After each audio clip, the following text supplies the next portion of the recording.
As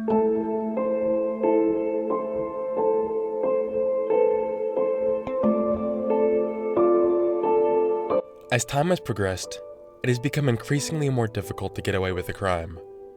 We've gone from investigations relying merely on eyewitnesses, to surveillance footage, to DNA evidence. We now have many different fields of forensic science, but one of the most powerful technological aids in sleuthing is the internet. With how fast information can be spread to people all over the world, it makes it easy for people to work together to solve puzzling mysteries. But what was definitely not expected was someone openly confessing to what they've done.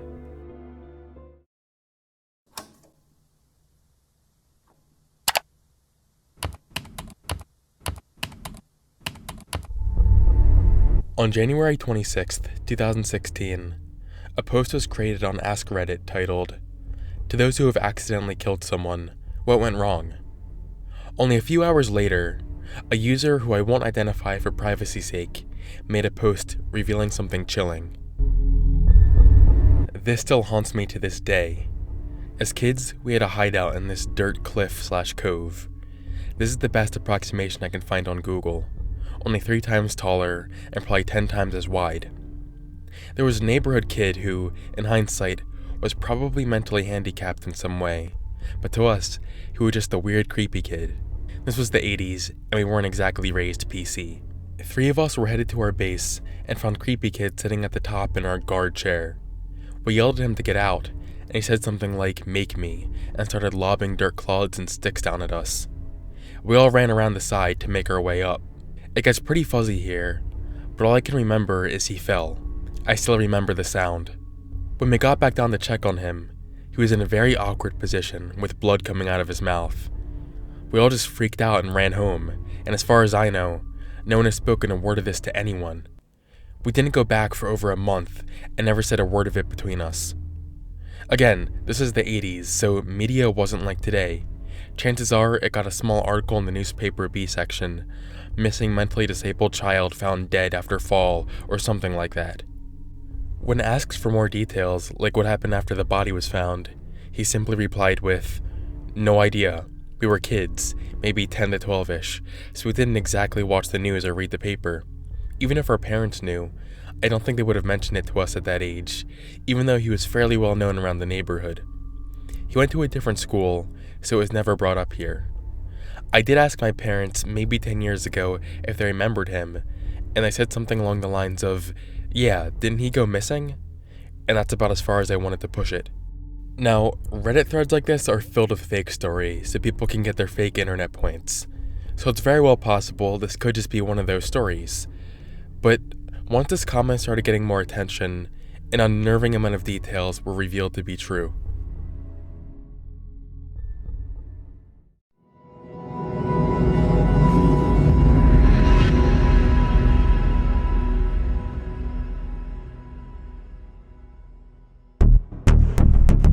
A Reddit user named AD33DVF9 eventually replied to this comment saying, "Was it Scott Clashelty?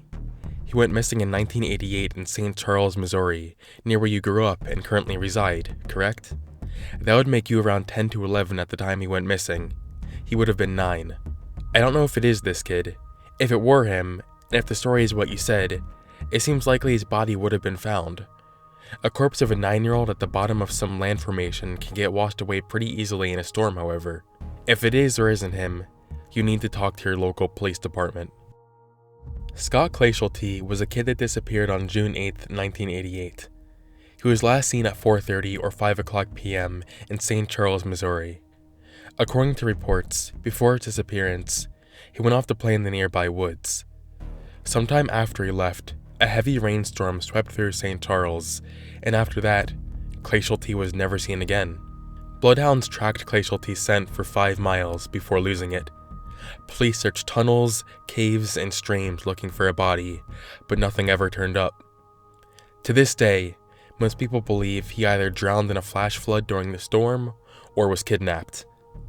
This Reddit thread may indicate a different story, however.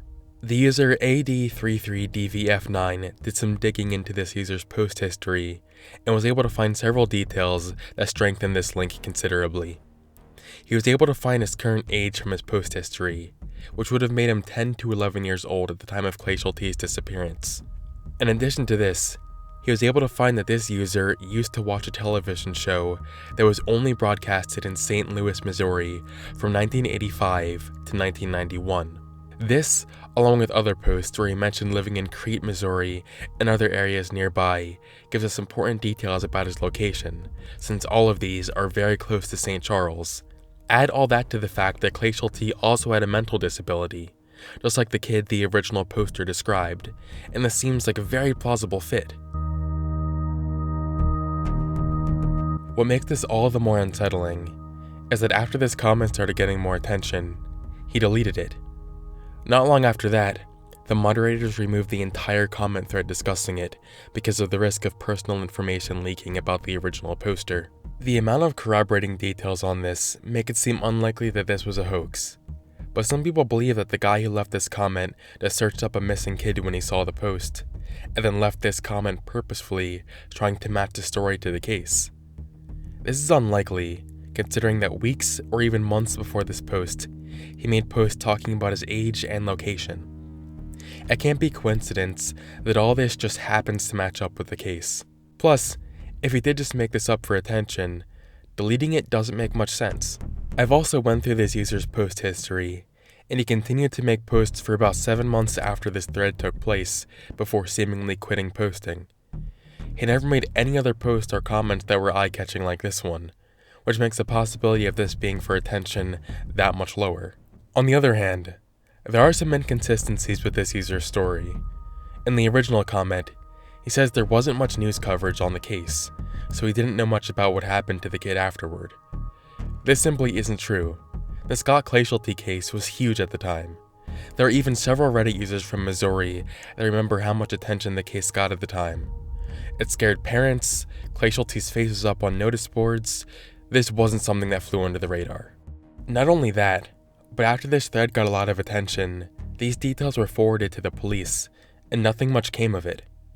It seems as if the police have a good amount of evidence that Glacial T was kidnapped, and that evidence supersedes the evidence given by this thread.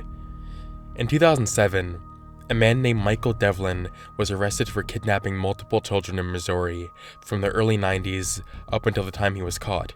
He was suspected of being involved in the Scott Glacial T disappearance, but no evidence linking them was found. Even more recently, in 2013, a Florida inmate named Chuck Meisley claimed that a former cellmate of his was the man who abducted Scott Glacial T. He wasn't able to provide any information that led to the discovery of new evidence for the case, so it's still unclear whether he's actually telling the truth or not. All of this taken into consideration, it makes the original poster story seem less likely to be true. Given the inconsistencies in the story, the police not really being interested in this, and the evidence they have to indicate a kidnapping, it almost makes it seem like the original poster to search for a missing child in his area to base the story off of. Of course, if the police haven't fully investigated this, then it's extremely important that they do anyway, for the sake of the family. But from what I've seen, it seems like they've already exhausted every lead available from this thread. This might just be another fabricated story from Reddit, nothing new. Thank you for watching, and I will see you on the flip side.